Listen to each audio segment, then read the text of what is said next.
मोठाले माणसं. सरकार आता मोठाल्या मुलांना पगार सुरू करणार. आधी असताना काही काम धंदा नाही आणि वरून पगार सुरू केलाय. दिवसभर मोबाईल चिवडत बसतील, पुढे काही पाणी काय बसतील.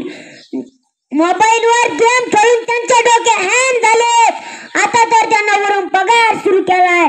आदरणीय व्यासपीठ, गुरुजन वर्ग, माझे बालमित्र आणि गावातील उपस्थित तमाम नागरिकांना स्वातंत्र्य दिनाच्या कोटी कोटी शुभेच्छा. 15 ऑगस्ट 1947 रोजी आपला भारत देश स्वतंत्र झाला. इंग्रज किती कडू होते, जुलमी होते, पण आपल्या क्रांतिकारकांनी त्यांना कसे पाणी पाजले हे तुम्हाला माझ्या मित्रांनी सांगितले. आपल्याला स्वातंत्र्य मिळाले, पण आमच्या सारख्या बारकाल्या पोरांना खरंच स्वातंत्र्य आहे का? कोणी येते आम्हालाच काम सांगते. घरातली बारीक चारीक सारे आम्हीच करतो. रानातल्या कामाला पण आम्हालाच देतात आणि सुट्टी असली की घरचे काम, रानातले काम. स्वातंत्र्य नावाला काही गोष्ट आहे की नाही? आम्हाला मिळालेलं स्वातंत्र्य नावाचा गलत इस्तेमाल करायला लागले ते मोठाले माणसं. सरकार आता मोठाल्या मुलांना पगार सुरू करणार.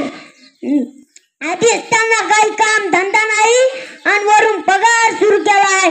दिवसभर मोबाईल चिवडत बसतील, पुढे काही पाणी काय बसतील. मोबाईलवर गेम खेळून त्यांचे डोके हँग झाले. आता तर त्यांना वरून पगार सुरू केलाय. आता तर ते रानात पण काम करणार नाही. मग आम्ही बारकाल्या पोरांनी सरकारचं काय गोळा मारलं? आम्हाला पगार सुरू करा, आम्हाला खर्चा पाण्याला पैसे लागतात, आम्हाला खर्चा पाण्याला पैसे लागतात.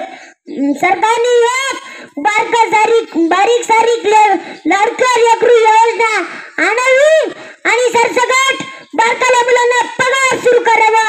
मग आम्हाला पगार, मोठाल्या मुलांना पगार, मोठाल्या माणसांना पगार, लेकीला पगार, सुनाला पगार, मग तर काय सगळ्यांनाच पगार. काम करायची गरज नाही, फुकटचं बसून खायचं बंद करा हे सगळं. अशाने अशी पिढी तयार होईल. मग पुन्हा इंग्रज तुम्हाला गुलाम करतील. मग जर इंग्रज आले तर तुम्हाला एवढे अर्शी लोक कसे झाले समजतील.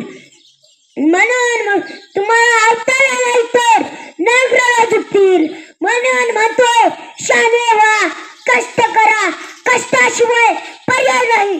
या जगात आईबापाच्या प्रेमाशिवाय काहीच फुकट मिळत नाही. एवढं बोलून मी माझे अनमोल विचार थांबवतो. जय हिंद, जय भारत. एबीपी माझा, उघडा डोळे बघा नीट.